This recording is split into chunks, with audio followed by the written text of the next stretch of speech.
Ce trader mathématicien nous explique sa stratégie d'investissement qui l'a rendu riche. Donc nous allons adapter sa stratégie au marché des crypto-monnaies pour qu'à la fin de cette vidéo, vous ayez une stratégie optimisée possédant 5 crypto-monnaies à fort potentiel. Vous allez découvrir les notions d'antifragilité, la notion de signe noir et à la fin de cette vidéo, cette fameuse stratégie nommée Alter possédant 5 crypto-monnaies à fort potentiel. Mais avant ça, si vous souhaitez connaître mes stratégies d'investisseurs qui me permettent d'investir dans les crypto-monnaies de manière simple et en automatique, eh bien j'ai une vidéo formation gratuite à vous offrir. Pour y accéder, c'est simple. Cliquez sur le bouton en haut à droite de cette vidéo, cliquez sur le lien qui se trouve sous cette vidéo, inscrivez-vous et je vous partagerai tout ceci par email gratuitement. Étape 1 sur 4. La personne dont je vous parle est Nassim Taleb. Nassim Nicolas Taleb est un écrivain, statisticien et praticien en mathématiques financières.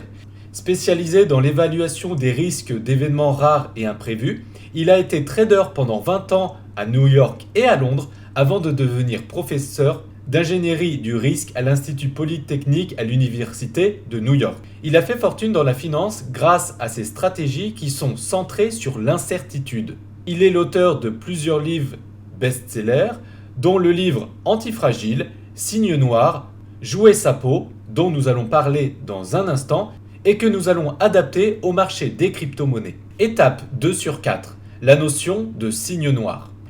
Pour vous expliquer cette notion, je vais vous expliquer l'histoire de la dinde.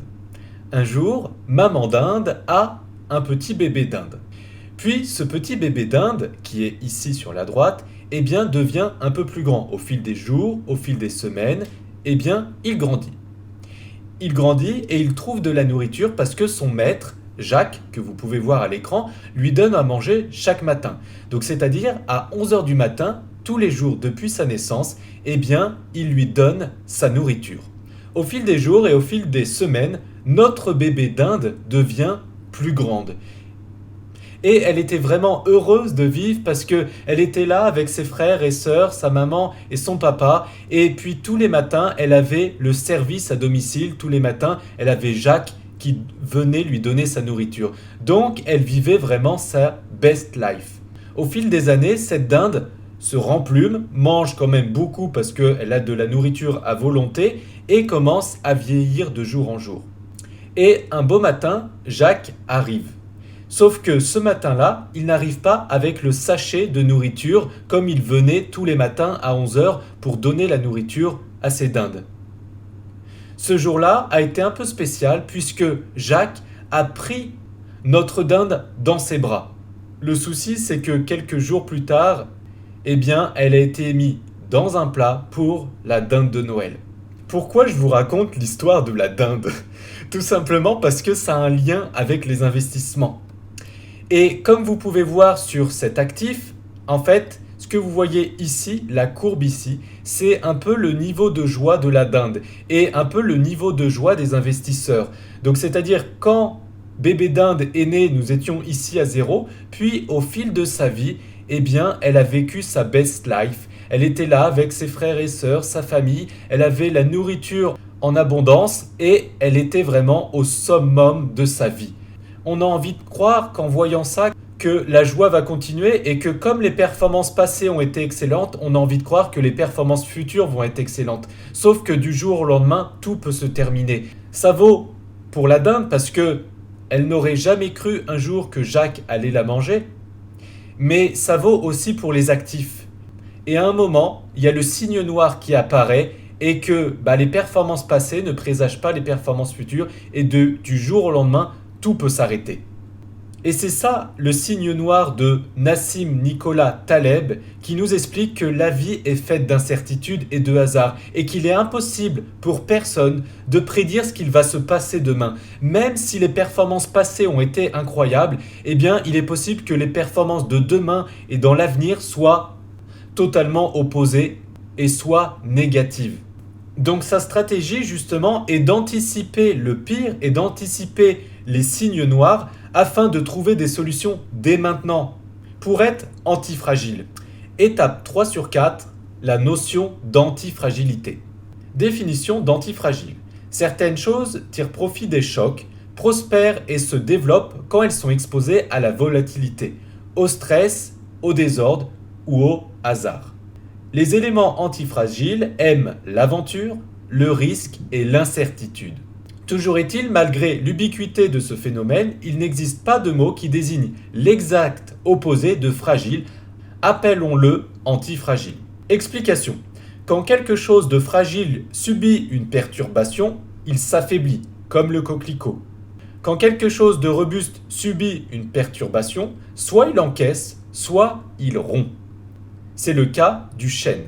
Et quand quelque chose d'antifragile subit une perturbation, comme le roseau, il se renforce, il s'améliore grâce à une tempête, grâce à une sécheresse, grâce à une inondation. Pareil pour nos muscles. Si nos muscles sont perturbés et qu'on fait un effort incroyable à la salle de musculation pendant 1 heure, certes, des fibres musculaires vont se casser, mais par la suite, le muscle va se renforcer et va grossir. Et nos muscles, du coup, sont antifragiles. Avec une perturbation, ils s'améliorent. Le but est d'investir dans des actifs qui s'en sont le mieux remis en période de crise. Donc vous devez regarder les crypto-monnaies ou les actifs en règle générale qui ont subi une crise et investir dans les actifs qui s'en sont le mieux remis. Par exemple, le marché des crypto-monnaies est le marché qui a surperformé tous les autres actifs durant une période de crise.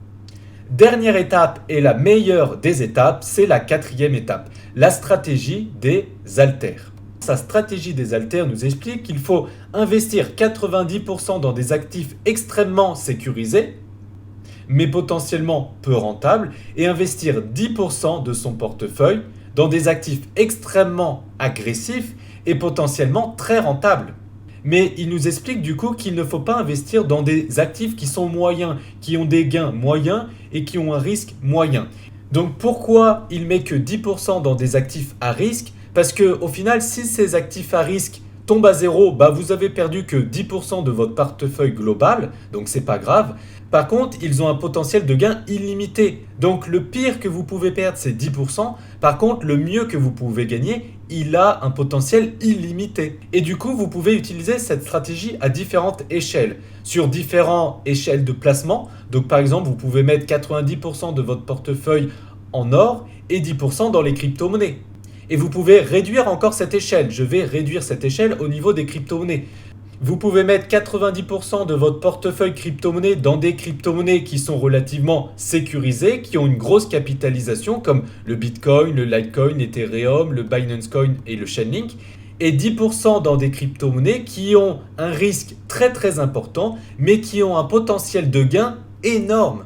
Comme par exemple la crypto-monnaie Civic, Ontology, Qtum, Kybernetwork ou même la crypto-monnaie Cove qui est très très très risquée mais qui a un potentiel de gain hyper important. Du coup, si ces 5 crypto-monnaies tombent à zéro, vous avez perdu que 10% de votre portefeuille crypto-monnaie global. Par contre, si elles ont une forte performance, votre potentiel de gain peut être illimité. Pour rappel, si vous souhaitez investir dans les crypto-monnaies de manière simple et en automatique, j'ai une vidéo formation gratuite à vous offrir. Pour y accéder, c'est simple. Cliquez sur le bouton en haut à droite de cette vidéo ou cliquez sur le lien qui se trouve sous cette vidéo. Inscrivez-vous et je vous partagerai tout ceci gratuitement avec grand plaisir. Si vous avez aimé cette vidéo, merci de la liker. Et puis pour ne plus louper mes vidéos, abonnez-vous à la chaîne YouTube. Je vous dis à très bientôt dans une prochaine vidéo, j'espère, si vous êtes abonné. Ciao!